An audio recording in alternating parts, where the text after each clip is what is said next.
Okay, well, hello again. Where have you been, mumbling? I hear you cry, and you may well ask. You won't get a reply, of course, but you may well ask.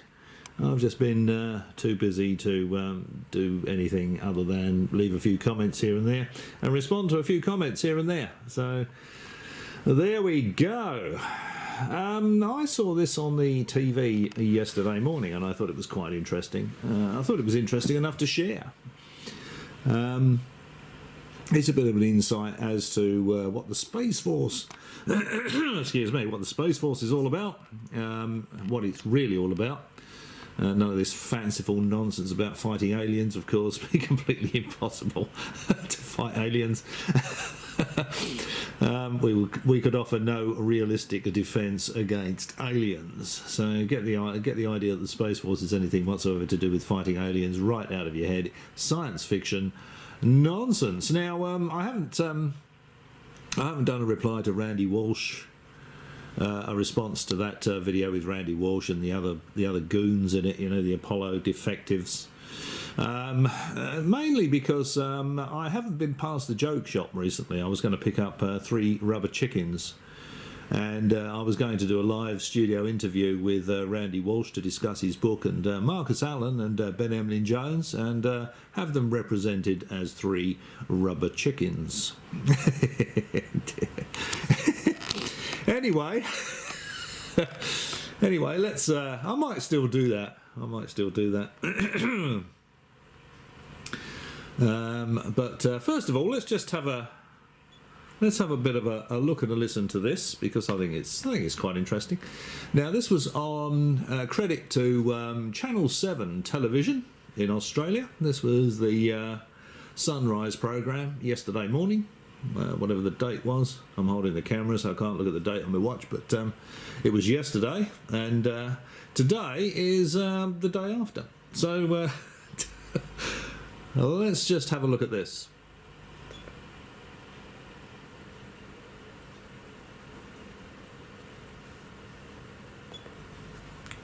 Press the right button. So okay, so credit to Channel 7 TV Australia.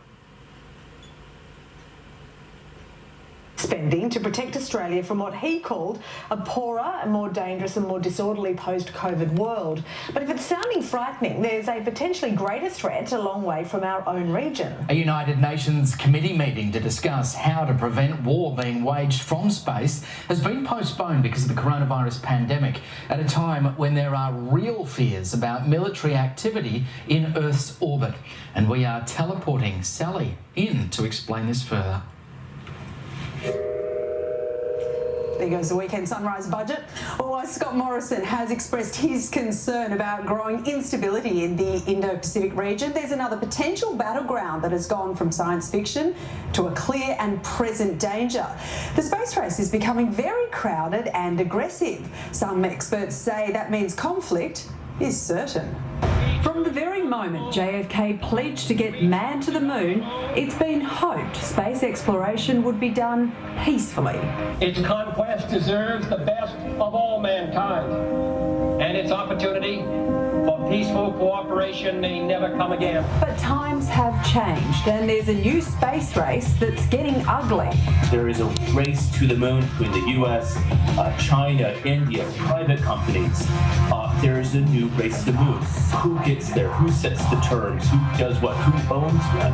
Space is becoming very congested. Well, look, forget Star Wars. I mean, this is the real space battle. Another country coming along, knocking our satellites out of the sky and causing real disruption and chaos. Tensions are not helped with comments like this. Space is a war-fighting domain, just like the land, air, and sea. Space Force, I thought, was somewhat seen as a joke. And it has been by the team that's created a new Netflix series of the same name. The president is creating a new branch, Space Force, which Mark will run. What? Space law expert Professor Melissa Deswart says there are international treaties on what can and can't happen in space. The first of which was the Outer Space Treaty, which was formed before we even had humans on the moon, about the uses of space that would be permitted under international law. In addition to the Outer Space Treaty, there are 4 other space treaties, so there's 5 in total. But they're related to countries, not private companies. So now we have players like Elon Musk getting into space. There are comparisons being made to other moments in history.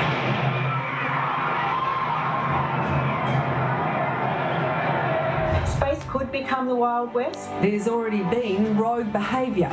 You've had an Israeli mission crash landing on the moon containing a payload with some microscopic animals, when you had an unauthorised launch taking place from India last year. Issues that would have been discussed by a special UN committee last week, except the meeting was cancelled for the first time since it met in 1959 because of COVID-19. But there's no appetite at an international level for a large multilateral treaty. The space agencies like to work together, but the governments and the militaries don't.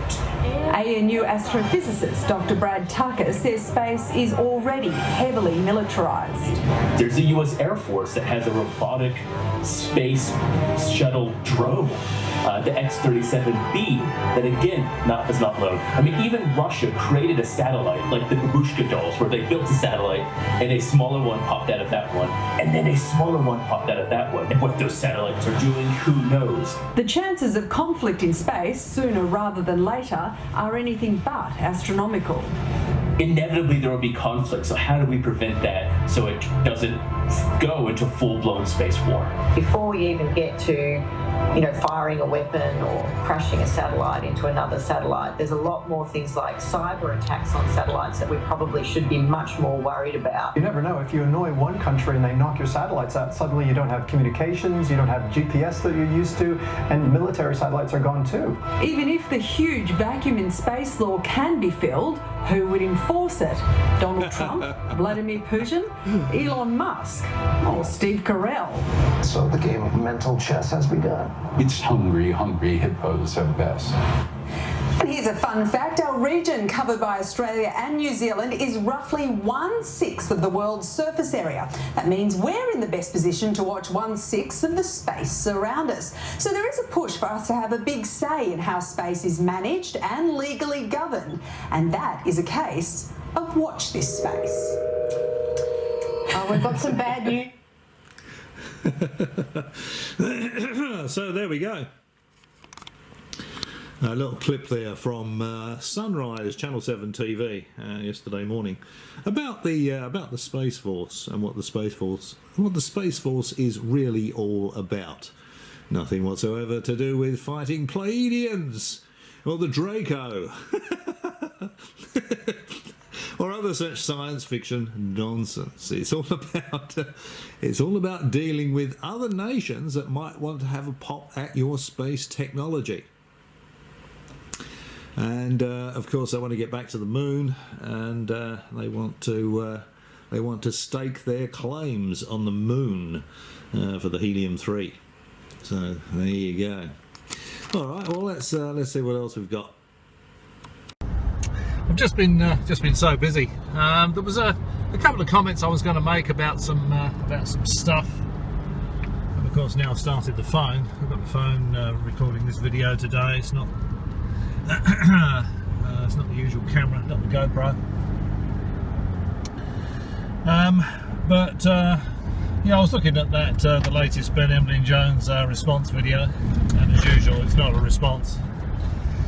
Saying, well, yes, I'm sure Marcel did another radio interview, but of course there's no evidence of that. There's no recording of that. There is no written statement from Brazil other than the one he gave the newspaper, where he said he found balls of wood sticks and tin foil. And I haven't seen an alternative statement from Cabot either. So, it's just one of those. It's just one of those situations where, move, mate, move! Don't come along in front of me. As you can see, these things come out of nowhere. The Australian wildlife. That was only a small one. I didn't have my finger over the camera, did I? When I had the roo bounce out in front of me. And I was looking at the Miles Johnson channel, and of course that is just way beyond offensive rubbish. Manna from heaven, send people these send these people your money for their car fund. And the other guy, that's the convicted fraudster, and he even admits he's a criminal. He was done for fraud in the UK. He was fined just under £5,000 for selling these quack remedies or quack healing techniques, you know. Healing you with extraterrestrial frequencies, eh? Yeah, wow. Well, you see, the thing with frequencies is they are universal. So, for example, a frequency of 1 megahertz here on planet Earth is the same all over planet Earth. It's the same on the moon. It'll be the same on Alpha Centauri. There is no such thing as extraterrestrial frequencies. Yes, okay. So I'll have to have a look at that previous video. If the previous video's got my thumb over the bloody lens when the Roo was running in front of the car, I probably won't bother posting it. I don't know, I'll see how it goes. But anyway, what was I saying? Oh yeah, I was delighted. I didn't know that the Kerry Cassidy channel and the Miles Johnson channel had been demonetised. I was delighted to hear that. I think any discouragement, you know, from them spruiking all this bloody nonsense is a good thing, personally. And I know some of the people have actually been completely deplatformed. People like Ike, who's a dangerous lunatic telling everybody not to get vaccinated, and you know, what is it, 5G is causing COVID, or you know, it's all nonsense, absolute drivel. 5G has absolutely there's no connection between 5G and the COVID virus. In fact, I might have said this before, but if anything, the higher microwave frequencies are more likely to kill bacteria than not. So in that regard, it might actually be good for you.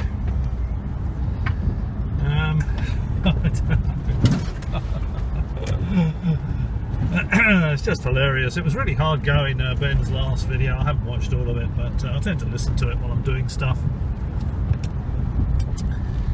And it was just the same old thing, you know. I sort of point out to him that there's nothing to the Roswell story, that it's all nonsense, you know. And he said, oh yeah, they're lying, that's his standard response. Anything that doesn't fit the UFO ET narrative, they're lying. It's a cover-up, you know. Cavett was part of the cover-up. And they just will not have it. Trump doesn't particularly believe in UFOs. Ben, of course, says he's lying, because he's so desperate for all this stuff to be true. And he's so desperate for Trump to be the UFO, what do you call it, the disclosure president. If only there was something to really disclose, eh, Ben? Well, let's just have a quick clip here from Ben. This is one of his favourite arguments, and I think it's really quite amusing. Oh no, Steve, this is simply not fair. He's responded to a comment I made, but where I said to one of his other commenters, has he ever bumped into Ben in the shrink's waiting room? But anyway, Ben goes on to say, it's honest. Do you think you can change 2 + 2 = 4 into 2 + 2 = 5? Well, Ben obviously does. That's one of his favourite arguments, you know. Can you change 2 + 2 = 4 into 2 + 2 = 5? Now, Ben thinks that Roswell was an ET crash is 2 + 2 = 4. And of course, in the case of Roswell, 2 + 2 = 5. It's nonsense.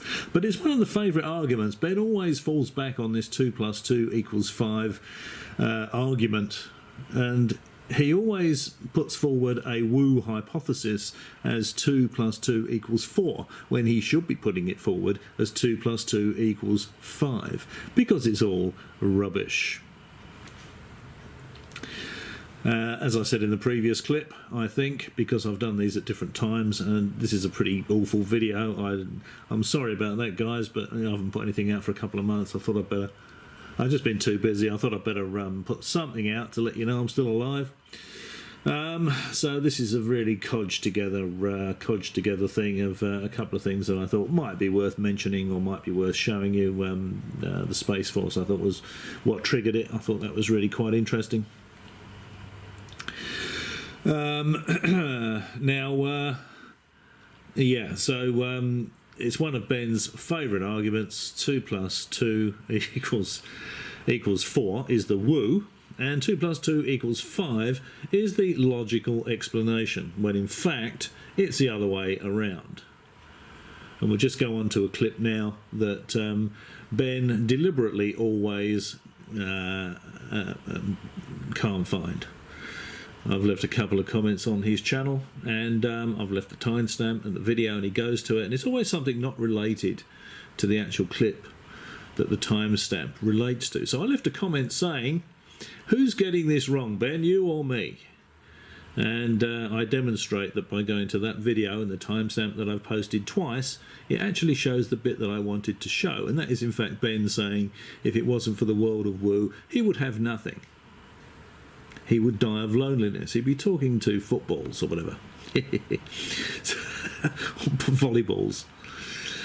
And that's what this is really all about. He can never admit Roswell was, a balloon. He always has to enhance and embellish the woo stories, because without it, he would have nothing. Because as he is at the moment, he's invited onto radio shows. There's him and Miles Johnson and other guys on the Apollo Defectives, rather. But if he admitted the truth, that the Apollo landings were all real, and Roswell was nothing more than a mogul balloon string. There is no secret space program. There's no manned secret space program. Then he'd just be a guy sitting in a bedsit looking at his shoes. That's what it's really all about. And we'll just go on to the next clip, and you can see Ben actually tell us this himself in his own words. Right, now on a couple of twice I think on when Ben has mentioned this on his reply videos, which of course knows its thing. He said he goes to the video and he goes to the timestamp and he says, "Yeah, I really don't know what you're talking about here, Steve, because the timestamp he goes to apparently is nothing whatsoever to do with the point I'm trying to make." And he goes, "Well, I don't know what you're trying to say here, Steve." And I think he's deliberately missing this timestamp because he's looked at it and he knows I'm right. So he always puts in a different timestamp to the one that I posted. But let's just see, let's give him the benefit of the doubt, and let's just go to this video. So this is my comment history. Who got the timestamp wrong, you or me? This is what it's really all about, and I think this is why Ben always embellishes the ET story.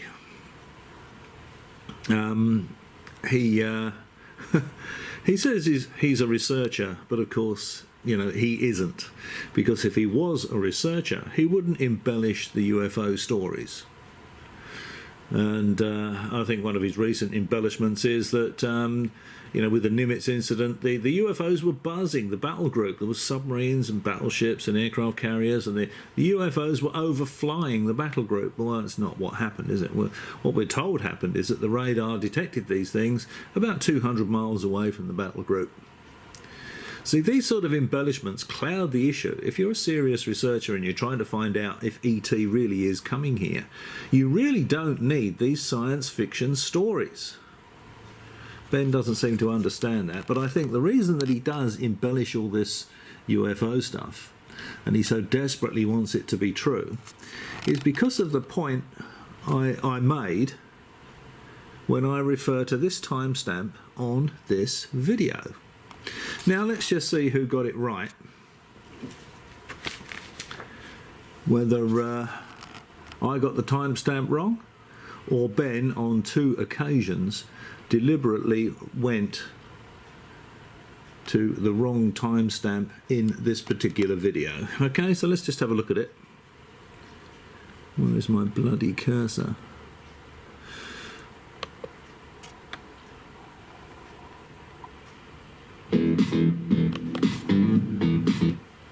Okay, so this is the full woo with Ben Emlyn-Jones, and it's on the Kev Baker Show. Now, Kev Baker, it's pretty abysmal stuff, actually. I've listened to Kev Baker only a couple of occasions when Ben said he's been on there. But he's one of these guys that will say, if you said to Kev Baker, well,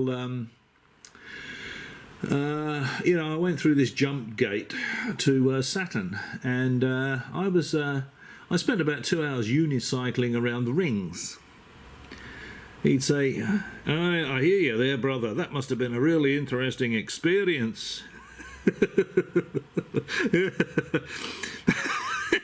Anyway, let's just go to 1:57:41 and see what happens. So we go along here, along here, along here. Go, it's right near the end. 1:56. 1:57. Oh, well, 1:57:13. That's probably as close as I'm going to get. Let's try that.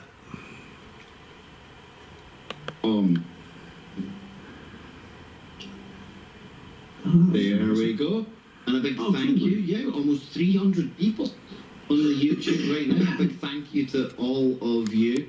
Now, I only usually get about 150, and, you know, 180 myself, Ben, so I can tell you for a fact they're here to see you today. So thanks very much, everyone. Thank you for tuning in. No, Much we like these topics, man. That's why I enjoy these shows. This is the kind of thing that, if we didn't have a show, Ben, if there wasn't, like... Okay, this is 1:57:41. Now, remember what Kev Baker said. Yeah, if we didn't have a show, Ben... all of this alternative media, I bet you me and you would still be digging into these kind of stories right now on our own anyway. I would, one way or another. I know I would, but I really like what you were saying at the beginning. You know, I'd go out of my head through loneliness. I really would. I'd go nuts. I'd be like these guys on desert islands who start seeing things or talking to volleyballs. Well, no, you've definitely fallen into the right vibe. We love you to bits. He's certainly fallen in with the right crowd because they lap up his rubbish. So there we go. Now, that timestamp worked, didn't it? 1:57:41. I'll leave a link to that video below, and I'll leave that's exactly the same timestamp below. And you can have a look yourself. So twice I've left the comment that this is what it's really all about, Ben. If you didn't have this woo, you would have nothing. That's why you embellish and embrace it. It's not. You're not a researcher. You're an enthusiast. This is a hobby. And twice Ben has claimed to have clicked on that timestamp, and the part of the video was nothing whatsoever to do with him being him dying of loneliness if he didn't have the world of woo. And yeah, it's a shame, really. But you get embellishments from Ben, like fairly recently I think he was talking about the Nimitz incident, and he was saying that these UFOs had overflown the battle group, and there's battleships and there's a submarine and aircraft carrier. Well, the story doesn't mention anything about UFOs overflying the battle group. The story goes that they were monitoring these things on radar about 200 miles from the battle group. So these sort of embellishments, this is not research. You know, ignoring what Cavett had to say and what Brazil had to say about Roswell is not research. It's just enthusiasm. And of course Ben's backing Trump because he believes Trump is going to be the disclosure president. I don't quite know what he expects Trump to disclose. Trump says he doesn't particularly believe in UFOs. Ben says Trump's lying. He's lying.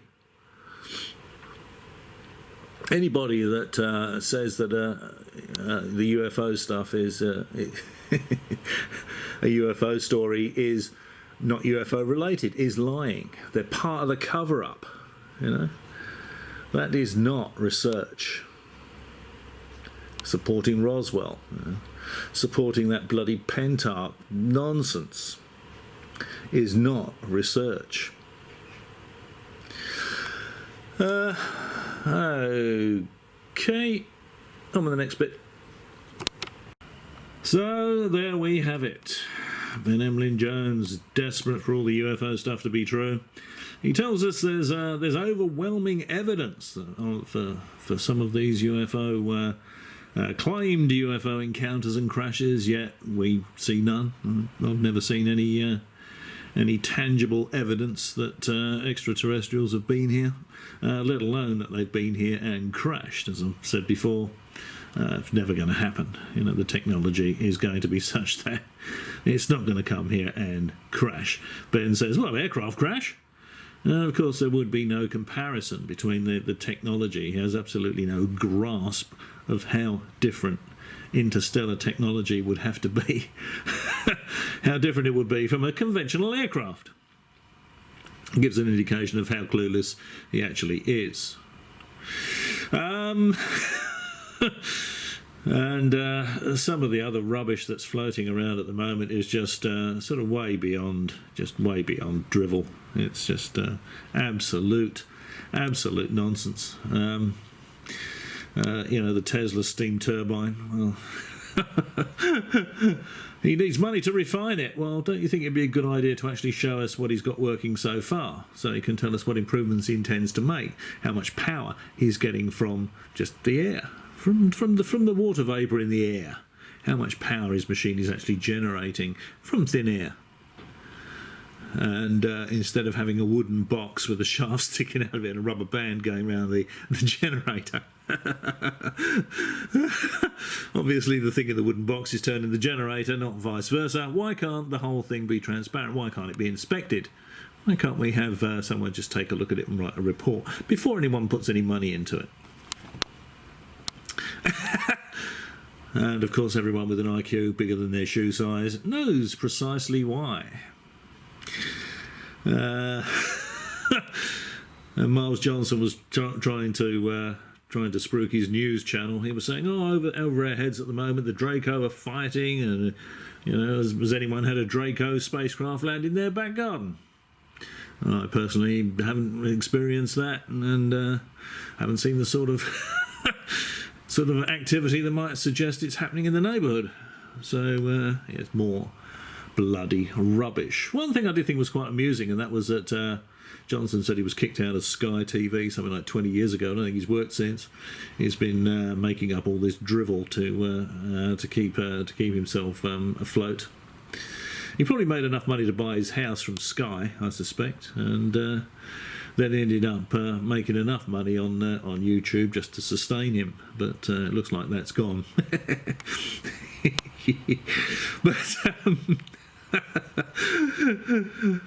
But just watching his videos, you know, the audio levels are all over the place. It's too quiet or it's too loud, or one of them is too loud, the other one's too quiet, and the chroma key's all fuzzy around the edges. And I thought, crikey, I'm not surprised he was kicked out of Sky TV. If he worked for me, I'd have kicked him out. Some broadcast engineer. Anyway, I know this video is very poorly, put together. Produced, that's the word I'm grasping for, but I thought anything might be better than nothing. I'm sure you'll be quick enough to tell me if I'm wrong. As always, thanks for watching, and maybe I'll catch you again.